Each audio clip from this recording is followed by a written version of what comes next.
નવસારી કૃષિ યુનિવર્સિટીના કૃષિ વિજ્ઞાન કેન્દ્ર અને ધ અંબિકા હાઈસ્કૂલ ગઢડના સંયુક્ત ઉપક્રમે 10 દિવસીય કૃષિ કૌશલ્ય વર્ધન તાલીમનું આયોજન કરવામાં આવ્યું હતું. તાલીમમાં ધોરણના 11ના કુલ 39 વિદ્યાર્થીઓ ભાગ લીધો હતો. વિદ્યાર્થીઓને પ્રાકૃતિક ખેતી, વર્મી કમ્પોસ્ટ બનાવટ, શાકભાજી ઉછેર, મૂલ્યવર્ધન અને ગૃહ વિજ્ઞાન જેવા વિષયોનું જ્ઞાન આપવામાં આવ્યું હતું. આ ઉપરાંત પશુપાલન, મધમાખી પાલન, કિચન ગાર્ડન અને સંકલિત ખેતી અંગે માહિતી આપવામાં આવી હતી. આધુનિક ખેતી પદ્ધતિઓમાં ડ્રોન ટેકનોલોજી અને ICTના ઉપયોગ વિશે પણ માર્ગદર્શન આપવામાં આવ્યું હતું. વિદ્યાર્થીઓને કૃષિ યુનિવર્સિટીના વિવિધ વિભાગોની મુલાકાત કરાવવામાં આવી હતી. જિલ્લાના પ્રગતિશીલ ખેડૂતોના ફાર્મની મુલાકાત પણ યોજવામાં આવી હતી. તાલીમના સમાપન કાર્યક્રમમાં નામ કૃષિ મહાવિદ્યાલયના આચાર્ય અને ડીન ડૉક્ટર RM નાયકે ખેતીમાં આધુનિક અને વૈજ્ઞાનિક અભિગમો અપનાવવા પર ભાર મૂક્યો હતો. કેન્દ્રના વરિષ્ઠ વૈજ્ઞાનિક ડૉક્ટર કિંજલ શાહે તાલીમના વિવિધ પાસાઓની વિસ્તૃત માહિતી આપી હતી. ત્યારે તાલીમના અંતે વિદ્યાર્થીઓને પ્રમાણપત્રો એનાયત કરવામાં આવ્યા હતા. આ તાલીમના સફળ આયોજન માટે KVKના ગૃહ વૈજ્ઞાનિક નીતલ પટેલ અને સમગ્ર સ્ટાફે જહેમત ઉઠાવી હતી.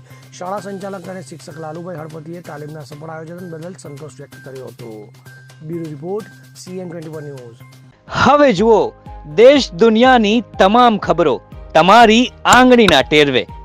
ઉઠાવો મોબાઈલ અને Google Play Store પરથી ડાઉનલોડ કરો અમારી CN24 ન્યૂઝ મોબાઈલ એપ.